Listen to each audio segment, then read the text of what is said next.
I did one of those TED Talks recently. I don't know if you've ever seen TED. And they gave me 7 minutes. And to keep all of us on schedule, there was this big red time clock that was counting down. From the moment you walked up on stage, it started counting down, so they didn't even wait for your first word. And I realized that stressed me out more than doing the talk, because trying to actually make a point in 7 minutes is hard. So I'm grateful that Fred said, take an hour, take 2, whatever you want to do. It's a holiday weekend, spend as much time as you want up there. I hire people on occasion, and I interview lots of people, and you know, just part of the nature of the job, I'm always talking to people that may be looking for something else to do.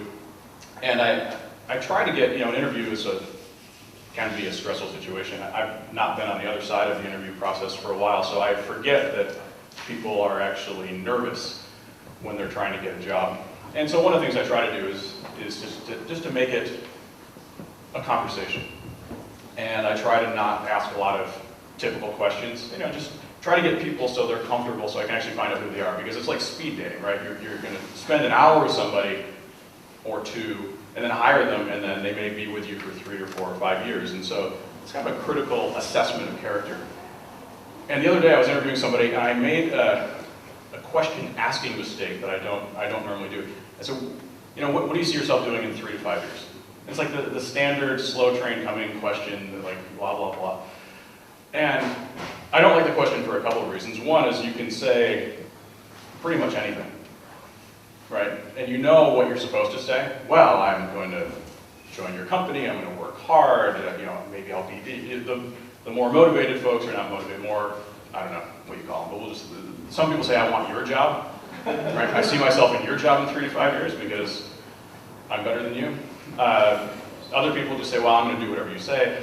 But it encourages you to lie a little bit, or at least project something into the future that, because they don't know if they want to work for you. The other thing it does is it allows people to be abstract, because it's the future. You have no idea what you're going to do in 3 to 5 years. I don't know. If I look at my last 3 to 5 years, and then I look at the 3 to 5 years before that, you would think something was wrong with me. I mean, I think we were talking about this. Our son Isaac is 9, and I think he's lived in 11 houses, different houses. He's only been in the world for 9 years, so we're a bit scattered in our planning.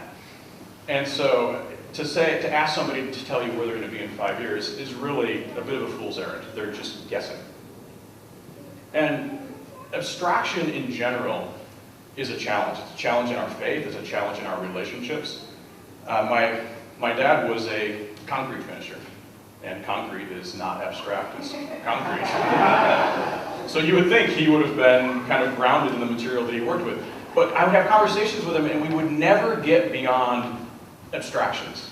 He would talk about the economy. He would talk about some book that he had read. He would talk about a conflict in some part of the world politically. He would talk about anything but himself, or our relationship, or the relationships around him. Everything was N+4 in terms of relational distance, and that was very safe. And after he passed away a couple of years ago, I was going through his stuff, which is a painful process, but also an interesting process. If you've ever had to do that, where it's like, okay, here's this closet full of someone's stuff, and that someone's not here anymore. And you want to keep it all, and well, no, you don't want to keep it all. And my dad collected vests that you wear. And my stepmom sent me a bunch of them. Like some of them were like, I would just never wear this. I mean, they were fishing vests. He didn't fish. I don't know why he had those. He just collected vests. And so I kept a couple of them, but I'm not sure why. But then one thing he did was he had these weekly time books, little green books. So he was in construction. He would write down all the hours of all the guys that worked and the weather. And he must have purchased, he kept this company in business, because there were boxes and boxes of these books, and he kept them. And so I'm looking through these books, And it's like, oh, not abstract. Very specific. Like, he would write poems in his books. You know, poems about, you know, like the dogs. He had these retrievers that he loved. You know, like, all right, poem about the dog. I'm reading through this hoping I'm in the story at some point. I'm the oldest of 5 kids, and like, poem about the dogs. But then you read this poem, and it's like, he was looking at the dogs, and the dogs are just staring down the road, and then he's like, I feel like I'm just staring down this empty road of life. And it's like, oh, he thought about this stuff. When, you know, whenever any of us did anything, it was in the green book. Casey did this, my brother Conan did this, my brother Seamus did that. We were in the book, we were in this narrative. And I look back at that and you're like, oh, okay, well, I wish I'd gotten this into conversation, but at least it's here. At least it's something now that I can look through, and so I copied a bunch of that stuff, and you know, the great thing now is you can just digitally archive it, so I just throw it all on Dropbox, and there it is in PDF, and now I can, wherever I am, even on my phone, I can just distract myself from the world around me and read something that my dad had said. And I don't know why it was so hard for him to be connected in a way that is, you know, tangible. It was easier to deal in abstractions. And I started thinking about my life in the church world. And so I spent some time in kind of charismatic and Pentecostal churches. And if you've not been part of or gone to one of those, you should go just for fun. It's a different approach. And depending on how far down the hypercostal realm you go, I mean, it can be really like, wow, this is like a full-on experience. Well, one of the things that I noticed was when the world got complex, when there was war, when there was financial distress, when there was anything unpredictable, which in the last 10 years, how many weeks in a row have gone without something unpredictable happening? Like 1, 0? There was this familiar tendency, the IGRG, Isaiah, Genesis, Revelation, the Gospels. It was just this great formula for a sermon. You go to Isaiah, and you can find any half verse in Isaiah to prove that God had predicted something already. Right? Isaiah was a long book, so that helps. There's a lot of text in there. And it was prophetic, and so you can just find some, oh, when the 2 towers fell, oh, that was this. Oh, da, da. And then you go back to Genesis. You can weave Abram, Abraham, and Adam into your reference. Even better, you can say, see, nature of man. Then you jump to Revelation and say, God wraps this all up fine, don't worry. And then you jump to the Gospels and say, and Jesus had it worse than you, so you're in good company. End of sermon. It was great. It was a great formula. And looking at some of my notes, I followed that pretty well because it was abstract. And it allowed you to mine the text. And you know, I'm making an assumption that, you know, Fred and Paul and the rest of the teaching folks here, I mean, there's good theology, right? There's good sound doctrine. You kind of get through the Bible and you reflect on that. But there's also a time where we can step out of that a little bit as people of faith and say, I've read the book a few times. Right, when I first came to faith and people were talking about a devotion life and reading the Bible every day, I'm like, man, you guys are slow readers. It's not, I mean, it's long, but it's not that long. Like every day, forever? When are you going to get through this book? All right, I've got this. I've read this already. And obviously biblical scholarship is important. But if it comes at the cost of being tangibly connected to the people around us, it's an abstraction and therefore also a distraction. And we have abstractions of the mind. We also have abstractions of just our daily engagement. I'm thinking about, you know, I don't want to blame our culture for, I just blame myself for the culture that I create that allows you to be abstract.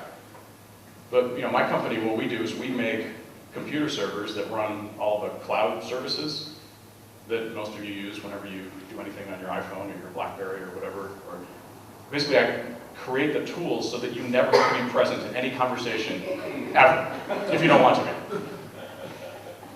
Right? You can always be sneaking something down under the table, even when you're at lunch with someone, oh, hang on a second, I gotta answer this text. or I'm gonna go look at this thing, or I'm gonna play this game. And I realize how much of the plugged in and connected world we have that really fights against being present. Now, it's easy to say that's an our age thing, but I'm guessing that in the first century, when Jesus was teaching a bunch of people and sitting on the side hill, there were people who were thinking, man, I gotta get that fence repaired. My sheep are all over the place. Like, there's always a reason to be not here. There's always a reason to be not connected. There's always a reason to think that you are more important to something else than you are to what's in front of you. And going back to my sermon series, there was safety in the extremes, right? Because if we go way back in the past history, if we go back ideally before any of us were born, we're safe, we're out of the story. Right, when I was reading through my dad's green books, when you're in the story, you never know, you're turning the page like, huh. And there were some times where we had some, rough patches. Not everything was just smooth sailing. Andrew and I have been together since high school, so that's been a few minutes. And our oldest kid is 22, so we had him in high school. So that didn't go over well with the folks, on the parental side.